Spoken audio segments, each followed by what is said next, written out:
It seems every year that passes by, the good old-fashioned values diminish. That sense of togetherness, compassion, understanding feels as if it's faded away. That might just be because I live in New York, and if I have to say it in my native tongue, niggas is grimy. This idea was preached to me through shows like Brady Bunch, pre-mainline Simpsons, and The Fresh Prince of Bel-Air.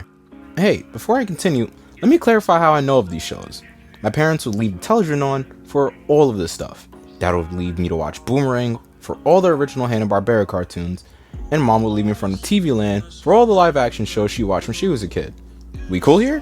For the most part, life lessons are the core of the series. They want to leave the viewer at something that showed they understood what you were going through. Not everything can easily be explained, some things are out of your control, life is unpredictable, and you can never be ready no matter how much you prepare. Hey, didn't Rick and Morty say something like this? Nobody exists on purpose. Nobody belongs anywhere. Everybody's gonna die. Come watch TV. They preach that family eases the pain, the darkness kids can feel. They have a limited grasp on ideas.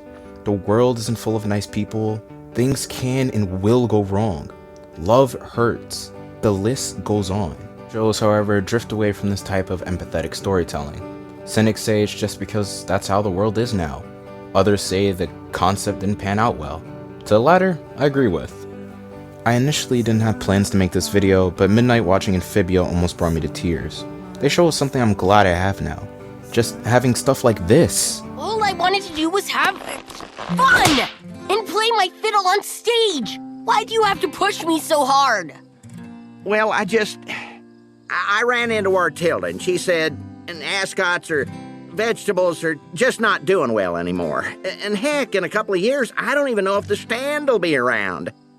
I just wanted to give you a better life than the one I can give you now. Hop Hop, my life is perfect the way it is. And as long as you're in it, my future will be pretty cool too.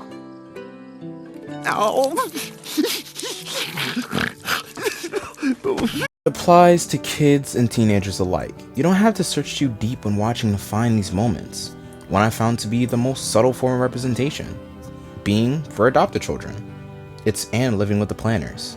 They treat her as family despite her appearance and background. As expected, she feels welcome to the family, often feeling a sense of rejection when excluded from events that the family did prior to arrival. I guess I've been feeling kind of left out lately. I'm not a frog. I'm not a planter. Heck, I wasn't even invited on this trip. I really like you guys and wanted to be with you. Miserable or not. I can't explain how much tiny stuff like this matters. The time we're living in seems to want everyone to forget about ideas like this. Tiny things can make a change, especially in children. The Loud House and Clarence show cases of both sex and relationships among parents, as well as single-parent households. This isn't revolutionary, but what is that they treated it like the normal things they are.